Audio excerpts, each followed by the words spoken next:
Good morning, everyone, and welcome. Today, we're here to explore a subject of profound importance to Malaysian society and its legal landscape: the intricate and often contentious relationship between freedom of speech and the critical need for public order. Our focus will be specifically on the Sedition Act 1948, a piece of legislation that has deeply shaped and continues to influence the discourse on civil liberties in our nation. Throughout this presentation, we will delve into its historical roots, examine its legal framework, and critically analyze the ongoing dilemmas and debates that surround its application in modern Malaysia. Let's begin by grounding ourselves in the fundamental importance of free speech. Why does it matter so much? It's far more than just an abstract concept. It is, unequivocally, one of the bedrock pillars of any thriving democratic society. Freedom of speech doesn't just exist in a vacuum. It actively supports democracy and open dialogue. It creates an environment where citizens can freely express diverse ideas, challenge existing norms, and engage in robust public debate without fear. This free exchange of opinions is absolutely essential for a healthy and dynamic public sphere, where different perspectives can be heard and considered. Beyond democracy, freedom of speech directly facilitates progress and innovation. New ideas, even those initially controversial, can be openly discussed, debated, and refined. It's through this process of unfettered intellectual exchange that societies evolve and adapt. Furthermore, this fundamental right promotes transparency and accountability. When citizens have the freedom to speak out, to question, and to criticize, they can effectively hold their leaders, government institutions, and even corporations responsible for their actions. Without this essential safeguard, a society risks falling into stagnation, intellectual complacency, and a severe lack of critical self-assessment, ultimately hindering its long-term growth and stability. In Malaysia, the right to freedom of speech is not merely a convention. It is a constitutionally enshrined right. Our federal constitution, the supreme law of the land, explicitly guarantees this fundamental liberty. Specifically, Article 10(1)(a) unequivocally states, "Every citizen has the right to freedom of speech and expression." This powerful declaration forms a critical cornerstone of our fundamental liberties, providing legal recognition and protection for individual expression within the specific legal framework of Malaysia. It is a testament to the nation's commitment to basic human rights, empowering every citizen with the right to speak their mind, articulate their thoughts, and express their views on matters of public interest.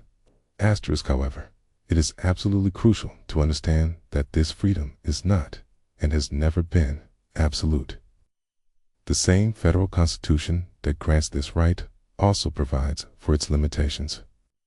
Article 10 empowers Parliament to impose certain restrictions on the exercise of these rights. These restrictions are permissible when deemed necessary for compelling reasons, such as safeguarding national security, maintaining public order, or upholding morality. Beyond these, the law also allows for restrictions in the interest of fostering good international relations and protecting parliamentary privilege, which ensures the proper functioning of legislative bodies. Furthermore, the law explicitly permits restrictions against speech that constitutes incitement, that is, encouraging violence or lawbreaking, and defamation, which harms the reputation of others. This means that while you possess the inherent right to speak freely, that right is critically balanced against the collective need to maintain peace and stability, protect the broader society from tangible harm, and ensure responsible conduct in public discourse. It's a delicate equilibrium that aims to prevent the misuse of freedom of speech to undermine national harmony or individual well-being.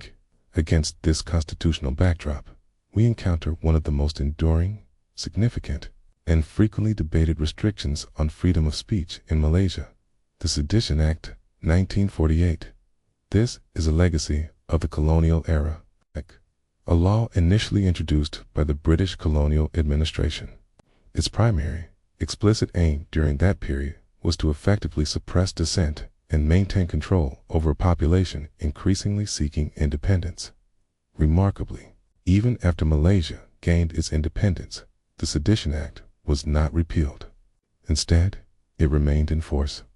Its restated purpose post-independence was to serve as a tool for maintaining public order and preventing incitement against the newly formed independent government and its institutions. Since then, the Act has consistently remained a central and often controversial focal point in all discussions concerning civil liberties, human rights, and the extent of free expression within Malaysia, constantly being weighed against the nation's democratic aspirations. Now, let's delve into the core of the Act. What exactly constitutes a seditious tendency under Section 3(1) of the Sedition Act? The Act defines this concept very broadly, making its interpretation crucial. Firstly, it includes any act or speech that tends to bring into hatred or contempt, or to excite disaffection against any ruler or the government of any Malaysian state or the Federation. This means criticism that is perceived to undermine the authority or legitimacy of the monarchy or the ruling administration. Secondly, covers promoting ill will or hostility between different races or classes of the population. This provision is often cited in cases involving racial or religious harmony, aiming to prevent speech that could incite communal tensions. And finally, a particularly sensitive area, questioning protected matters. These include the constitutional position of the Malay rulers, the national language, Bahasa Malaysia, and the special position of Malays and the legitimate interests of other communities, as safeguarded under Article 153 of the Constitution. Critical and often contentious point to remember here, and one we will revisit in our case studies, is that intent is largely irrelevant under Section 3(3) of the Act. This means that if your words are found to have a seditious tendency, it typically doesn't matter whether you intended to cause disaffection or hatred. The effect of the words themselves is what is primarily considered by the law. This no intent required clause is a significant aspect that makes the Act particularly potent and controversial. Given its broad scope, the Sedition Act is highly controversial. Critics point to its vague and overly broad wording, leading to potential abuse. This ambiguity often leads to the suppression of legitimate dissent and stifles critical discourse, creating a chilling effect where individuals self-censor.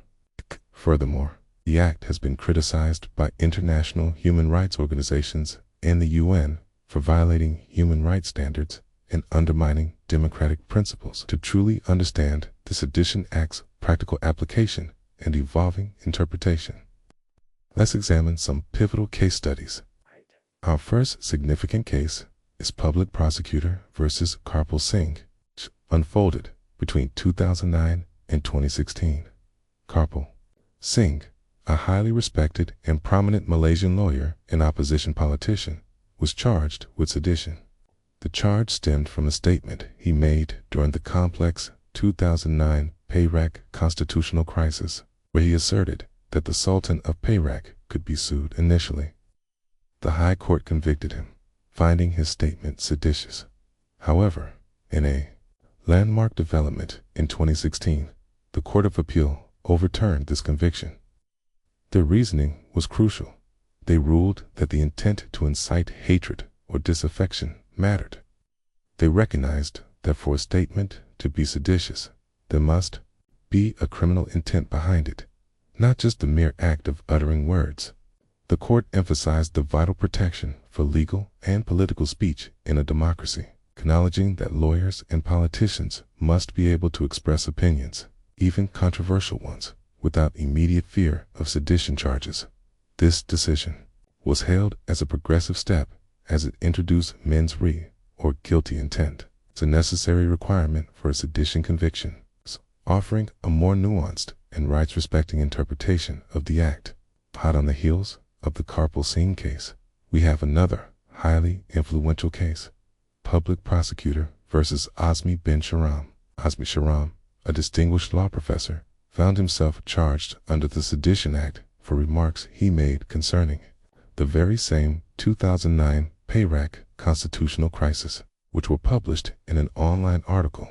Professor Azmi courageously challenged the constitutionality of Section 4.1 of the Sedition Act in both the High Court and subsequently the Federal Court. His legal team argued that the act itself was inconsistent with the constitutional guarantee of free speech. However, the Federal Court ultimately affirmed that the act is constitutional. They ruled it to be a valid, existing law under Article 162 of the Federal Constitution and, importantly, a valid restriction on freedom of speech under Article 10(2)(a) of the Federal Constitution. Crucially, perhaps most significantly for the future of free speech in Malaysia, the Federal Court explicitly reversed the Karpal Singh ruling on intent. They unequivocally stated that intention is not required for a sedition charge. Instead, the focus should be solely on the tendency or the effect of the words, regardless of the speaker's underlying motive. This decision was a major setback for advocates of free speech, as it reaffirmed a strict, no-intent interpretation of the act, significantly strengthening the prosecution's position and making it easier to secure convictions under the Sedition Act. To provide even further historical context and illustrate the long-standing application of this strict interpretation, let's look at an earlier but equally significant case, Public Prosecutor versus Param Coomaraswamy from 1986. Param Coomaraswamy, another prominent lawyer, was charged under the Sedition Act for criticizing the Malaysian judiciary in a press statement. In this case, the court found that his words indeed possessed a seditious tendency.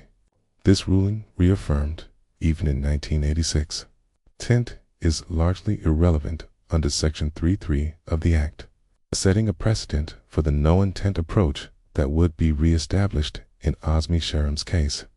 Furthermore, the court also ruled that the Sedition Act is a valid restriction on freedom of speech under Article 10(2)(a) of the Federal Constitution.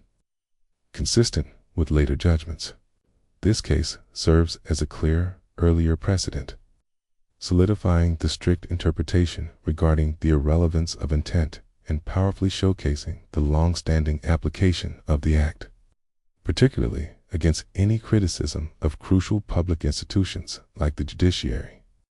In conclusion, our journey through the landscape of freedom of speech in Malaysia reveals an enduring and complex tension. On one side, we have the fundamental constitutional right of every citizen to express themselves freely. On the other, this right constantly grapples with the broad reach and potent power of the Sedition Act 1948. The trajectory of judicial interpretations, particularly after the Azmi Sharam case, has largely leaned towards prioritizing the maintenance of public order and national security, often, as critics argue, at the expense of individual liberties and robust democratic discourse. This dynamic creates a significant chilling effect and underscores the continuous and urgent calls for reform. These calls advocate for amendments to the Sedition Act to ensure that laws ostensibly protecting national harmony truly align with modern democratic principles and, crucially, with fundamental human rights standards recognized globally. The Sedition Act, therefore, remains a persistent and significant restriction on free speech. The ongoing dilemma it presents highlights the urgent and perpetual need for a very careful and nuanced balancing act, safeguarding the vital imperative of public order and national stability, while simultaneously upholding and protecting the fundamental human right to free expression, which is indispensable for a vibrant and evolving society.